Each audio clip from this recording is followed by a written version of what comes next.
Ramogi TV. Joyce Oduor nyako Ramogi mana kaka na single report mar Joyce ne mabende koro keto wae Twak na single ni wabiro Twak ewi chenro mag rito kata bero kor lwasi. Kao king'eyo nitiere romo magala moro mabiro timore e pacho ka kochakore tarik 4 mano juma manyien nyaka tarik 6 mar dwe mar 9. Ni en romo mabende biro kelo kanyakla jodito kala jotend pinje manitiere alwora mar Afrika, bende obiro kelo jotend migepe mag pinje mopogrego, jokanyo bende buore riwruok mar United Nations, jokedne ratich oganda maduong' moloyo rowere, ka bende twak maduong' en kaluwore koda weche mag bero kor lwasi, kachiel koda manyo omenda ma pinje mantiere Afrika nyalo tiyo godo e rito kor lwasi. Entiere koda wendo Brenda Ongalo, ken wendo ahinya e studio ka. Ang'eyo ni ponono ni neno Ramogi en wendo mabende seneno e moko chenro ma wan godo. Brenda na achiel kuom jokanyo e riwruok mar United Green Movement, ka bende oda Twak e wi romo mar mabende biro bagi e pacho kama chiegni. Brenda, erokamano ahinya Simpros. Bende mana kana sewacho gima duong' moda wuoye kawuono en romo. Ang'eyo ni nitiere jomoko ma ok ong'eyo ni to Climate Summit kata romo magala moro mabende ibiro bagi e pacho ka e Afrika e okang' mokwongo. Nyiso nang'o ne jo Kenya ahinya kotono koda weche mag rito kor lwasi?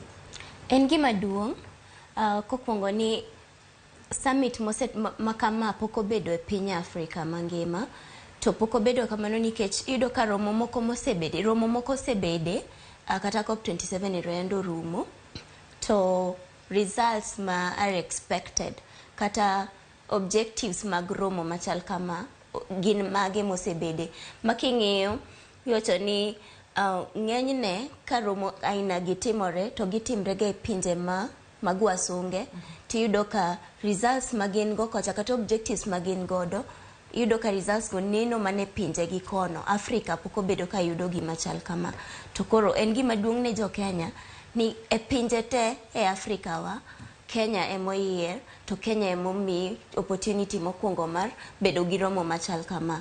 To bedo ni theme mar romoni en ni we are driving climate action to kod finance, climate finance for African countries. Mano be ywak osebete maduong' ni seche ma jo Afrika chako yudo oil, seche ma jo Afrika chako yudo means magiyudogo teko mag loso petrol gini, yudo ka koro mago gik ma pinje ma oko chako wacho ni magiricho kik wati gi magi. Yes, nitie mano, to pesa ma pinje ma oko yudo ni seche moko your members ute mag UN gini, you all contribute, ibed Kenya, ibed piny America, ibed piny UK, the contribution is there. But kochopo sami pogo pesa ni, what mitigating factors ma wan godo ma miyo pinje ma oko go bedo gi teko moloyo wa make sure ni seche moko koro mtokni giringo gi stima, sama gisewacho ni gima ketho kit alwora marwa, arita mar alwora marwa en ni petrol ma watiyogo ni ochido alwora. Brenda, kapok wadhi mabor, aparo ni beda senjo ka jatend piny William Ruto ywak ahinya e romo maga ma kinde moro moko da jowadgi ma jotelo e pinje mag Afrika ywak e wach mar ni sapogo pesa mana kaka isewachono. Tineno ka pinje omena mano go beni bire Afrika ikwonge miyo piny moro mar jorochere ka mondo pogne jo Afrika. Ka bende ywak ne jo Afrika bende nigi ratiro mar yudo pesa achiel kachiel kowuok e romo kata riwruok machalo kamano. Gin okenge mage ma bende koro romoni biro twaki maneno ni omenda ma piny Afrika osebedo ka dwaro kuom kinde malach ochopo ne Afrika? Achiel kuom objectives mag romo madhi bede ni en ni wabed gi Nairobi agreement, kaka nitie Paris Climate Agreement manobedo signed cha. Tiyudo ka kacha ema pesa jinose agree ni pesa makama dhi wuok towards climate action.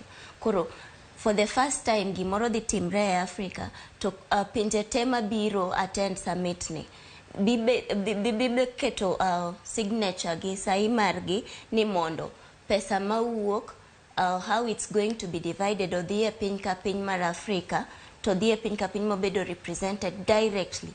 Nikech kisekawo pesa no to ng'enyne yudo ni seche moko wacho ni pesa ni owuok kanye. Yes, seche moko wacho ni Africa contribute matin kabisa nikech we are low income earners, we are third world countries, low income developing countries and all that. pesa ma ipogo ni ng'eny ne yudo ka e pinjego. But the fact ni we are the most affected gi lokruok mar kor lwasi.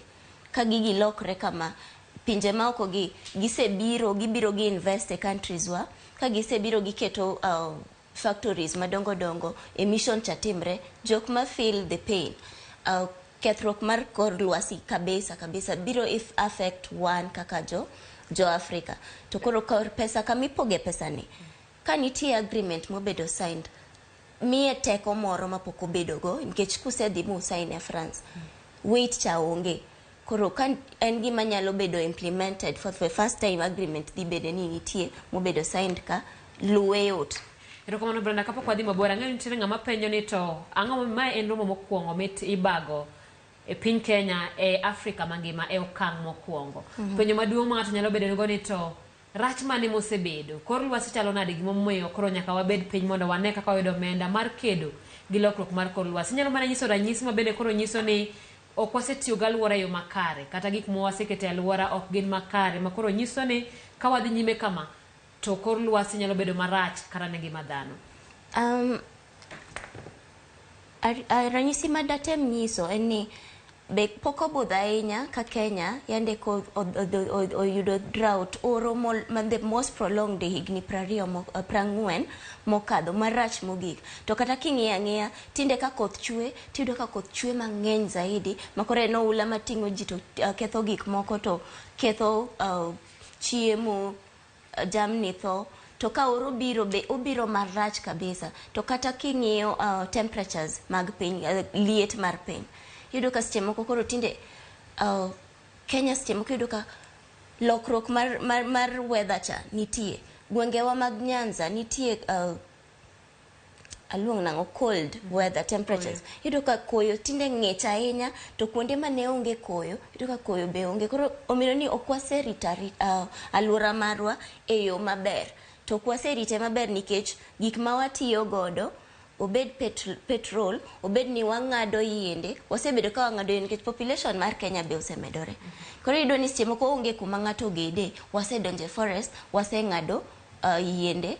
Koro yudo ka climate change is something ma osebedo real kodwa, wase experience, to pod wabedo experience nambewa kuma nitie. Yudo ka tinde kata population mar rech ni piny kabisa.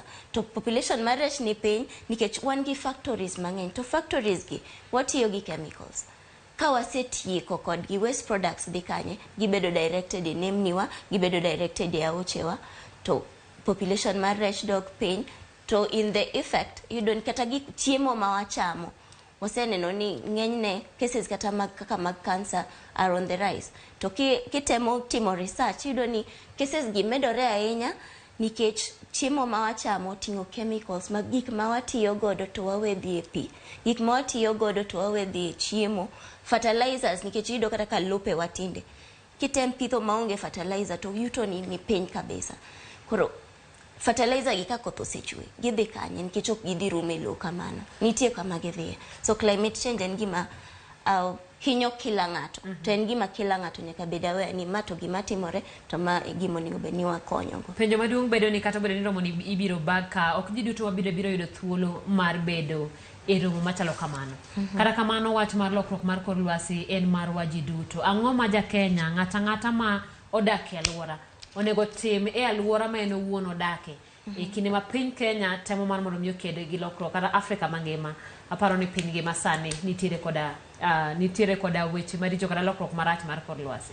Mokuongo kabisa ma kila ng'ato nyaka koro tim en pidho yien. Mane gima onego bed, nikech yien ni dhi konyo temo kelo ler mar muya ma wayueyo. To konyo kamano no oywayo koth. To seche moko oywayo koth no, to yudo ka piny chako, nikech kawacho ni climate change, apani seche moko ng'ato wacho ni seche moko mana lokruok mar alwora kende e climate change ni. But king'iyo nitie gik moko abiriyo, okang' na luong gi te, lakini nitie gik moko abiriyo monego bed ni ji timo, mane be oa mane romo mar Paris cha. Mokwongo ne food security. To food security, kipidho yien ok ochuno ni nyaka koro ipidh yien mana mane forest kende. Kaka ja Kenya, as a normal person, inya pidho yien kata mar matunda. Ipidho yien mar matunda, iyudo matunda, tiyudo ler mar muya miyueyo, to pod iyudo kata shade kaminya yueye seche moko be kotis chieng' moro ni ng'ade. Kipidho yien moko gi chieng' moro ni yud bao, to it should be a culture ma jiwo go jowa ni temi pidh yien, obed gimitimo king'ado achiel ndalo moi kane wawinjo ni cut one ukikata moja panda mbili. Mana pani campaign monego bed ni watimo zaidi. Moro kaka wawito taka, kik wabed jok ma sani watiyo gi plastic, in as much as zero plastic moko nobedo bande Kenya waka, but chupni mag plastic pod waneno ko watiyo godo, kata paper bag ma watiyo go masani, uru bag kaka wawito gi, watiyo kodgi nade? Ang'o miyo ne ogol plastic moro cha? En ni okawo muda mang'eny ahinya mondo otow e lowo kuma wawito gi eno. Kata simgido wasechoko taka plastic gi, kata ko ng'ato wang'o plastic kama intie, nitie harufu moro minjo mager kabisa mopogre ke ng'ato wang'o karatas molos gi yien. Koro gik matindo tindo ma jo Kenya nya timo, pidho yien, wito taka. Mondo ni ang'adi nikech kinde bende mawa wang'wa, kata kamano inyalo mana tieko mar wacho ni nafas kata thuolo mar rowere ero machalo kama chal nade manda kama tin mondo mi adhi mbele gi chenro ni. So nafas rowere nigi nafas mar innovating renewable energy solutions, gik ma konyo, gik ma wanya timo. Waneno ka jok moko loso jiko mar sola, ng'ato timo innovations moko tinde kata gi technology. Serikal manyo jok manya loso apps, nitie moro ni Jazamiti, we can make several of that. Ma ing'eni kata ka pidho yien kama anya monitor yani yien anita ang'ena pidhe kawuono, bang' ndalo kama to romo doyo nitie app mari maindi. Koro how we can use technology ka joma tindo, how we can come up with renewable energy solution.